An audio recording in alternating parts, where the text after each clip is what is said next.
Shalom, selamat pagi. Saya Pendeta Pakpahan. Ananda kami, Ezra, adalah siswa dari SD Yosudarso Purwakarta, dan pengajarnya meminta saya mengungkapkan testimoni mengenai media kreatif yang digunakan oleh mereka hari-hari ini untuk mengajar, yaitu podcast. Kita tahu bahwa pandemi sudah berlangsung hampir 2 tahun.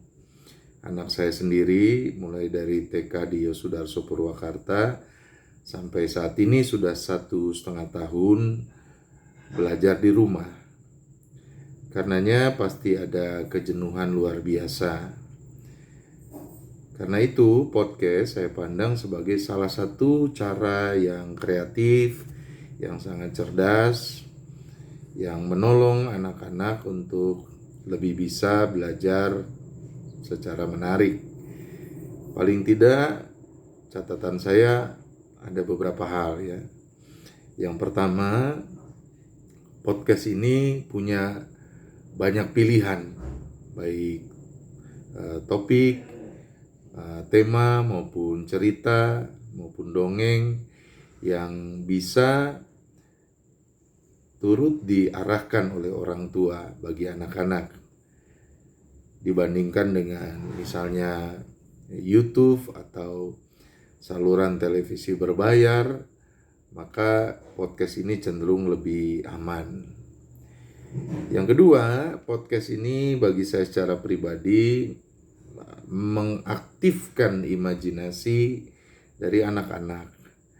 Dia membantu anak-anak untuk mendapatkan stimulasi ke dalam kemampuan akal budi mereka mengenai apa yang tersaji di podcast itu.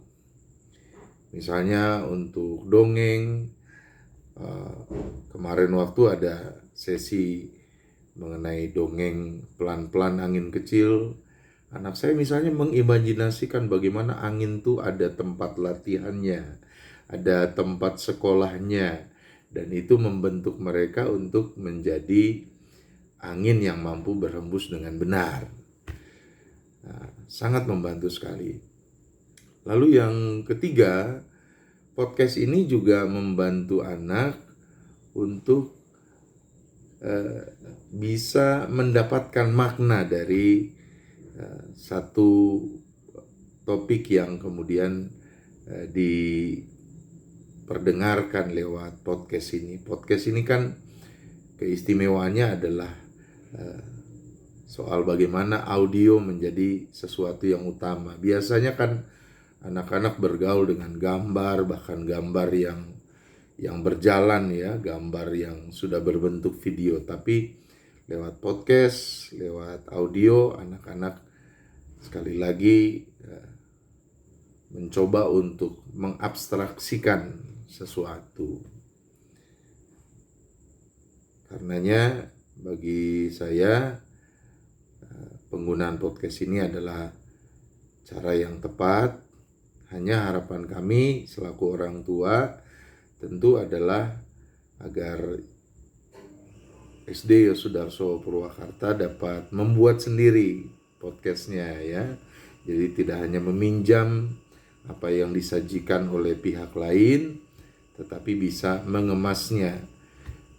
Kalau saya perhatikan kemampuan dari para pengajarnya, saya kira sangat mumpuni untuk menghadirkan atau memproduksi podcast sendiri. Tentu yayasan, saya turut mendorong bisa menyediakan piranti-piranti, sarana prasarana yang mendukung itu bisa dihadirkan. Maju terus TK dan SD Yosudarso Purwakarta. Semoga bisa lebih kreatif ke depan, sehingga di masa pandemi ini anak-anak bisa tetap belajar secara menarik dari media yang beragam. Tuhan Yesus memberkati. Amin.